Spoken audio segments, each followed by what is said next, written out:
अस्सलाम वालेकुम दोस्तों, कैसे हो? मुझे उम्मीद है कि आप सब सही हो गए। आज जो हम बात करने वाले हैं, कुवैत से कुछ बड़ी खबरें निकल के आ रही हैं जो कि आपके लिए ज़रूरी हैं। और ये गुड न्यूज़ है उन लोगों के लिए जो घर खाता में काम करते हैं।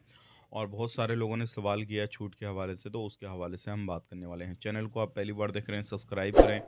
जितना हो सके वीडियो को शेयर कर दें, कमेंट बॉक्स में अपनी राय बताएं, वीडियो कहाँ से देख पा रहे हैं। सबसे पहली खबर की तरफ बढ़ते हैं, जो बड़ी खबर आ रही है निकल के कुवैत से। अगर आप लोग कुवैत के अंदर रहते हैं, घर खाता में काम करते हैं ख़ास करके, तो आपके लिए गुड न्यूज़ है, क्योंकि अब 2026 में एक कानून को लागू किया गया है और ये 30 जनवरी से जो है सब कफ़िल जो है इस पर अमल करेंगे और आने वाले वक्त में आपको इसका बेनिफिट मिलने वाला है।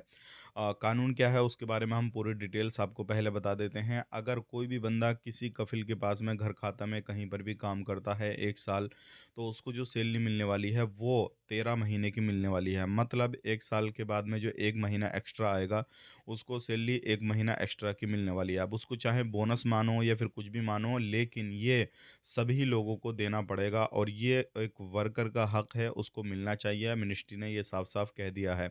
अगर कोई बंदा इस चीज़ को अमल में नहीं लाता है, तो उसके ऊपर कानूनी कार्रवाई की जाएगी, इस चीज़ का ध्यान रखिएगा। तो आप लोगों के लिए गुड न्यूज़ है, घर खाता में काम करते हैं, तो आपको 1 साल होने के बाद में 1 महीने की एक्स्ट्रा सैलरी मिलने वाली है। अभी तक आपने देखा होगा बहुत सारे लोग ऐसे होते हैं कि वो 1 साल तक काम कराते हैं लेकिन सैलरी टाइम टू टाइम नहीं देते हैं, तो प्रॉब्लम आती है। और 1 महीना एक्स्ट्रा सैलरी की तो बात ही अलग है।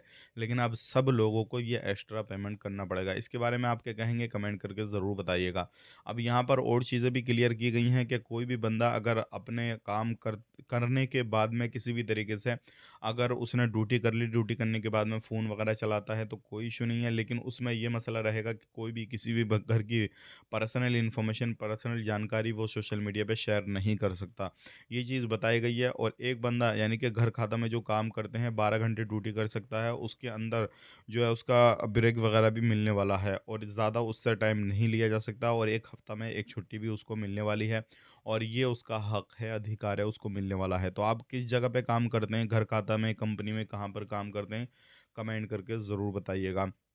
और अब इन चीज़ों को लागू किया जा रहा है क्योंकि ये 30 जनवरी को ऐलान कर दिया गया है और ये काफ़ी ज़्यादा अच्छी खबर है आप लोगों के लिए। बात कर लेते हैं यहाँ पे, जो लोग छूट का इंतज़ार कर रहे थे, अभी तक कोई भी ऐसा अपडेट नहीं आया है छूट के हवाले से। अगर इन फ्यूचर कुछ ऐसा अपडेट आता है तो हम आप तक ज़रूर शेयर करेंगे। बात कर लेते हैं यहाँ पे छूट के हवाले से किन किन लोगों को मिल सकती है। अगर ऐसा कुछ अपडेट आएगा तो मैं आपको बताना चाहूँगा, ये अपडेट जो है रमज़ान के महीना में आ सकता है या ईद के मौके पे आ सकता है। रमज़ान का भी ज़्यादा समय नहीं है, तो आप उसका इंतज़ार कर सकते हैं। बात कर लेते हैं यहाँ पे गिरफ़्तारी के हवाले से, कुछ लोगों को गिरफ़्तार किया गया है और ये वो लोग थे जो क्या अलग-अलग जगहों पे सामान बेच रहे थे रेडी लगाकर और इनको पकड़ा गया है। इनके सामान को ज़ब्त किया गया है। अब इनको हमेशा के लिए ब्लैक लिस्ट करके कुवैत से डिपोर्ट कर दिया जाएगा। ध्यान रखिएगा, बहुत सारे लोगों को सवाल रहते हैं कि अगर हमें ब्लैक लिस्ट किया जाता है तो क्या हम बाद में यहाँ पर आ सकते हैं? तो बिल्कुल नहीं आ पाएँगे। एक बार आपको फिंगर कर दिया गया तो कभी भी पूरी ज़िंदगी में कुवैत एंट्री नहीं कर पाएँगे। आज के लिए इतना ही। चैनल को देखने के लिए बहुत-बहुत शुक्रिया। सब्सक्राइब करें। आप अपना ख़्याल रखें, अपनी फैमिली वालों का ख़्याल रखें। Take care, bye-bye.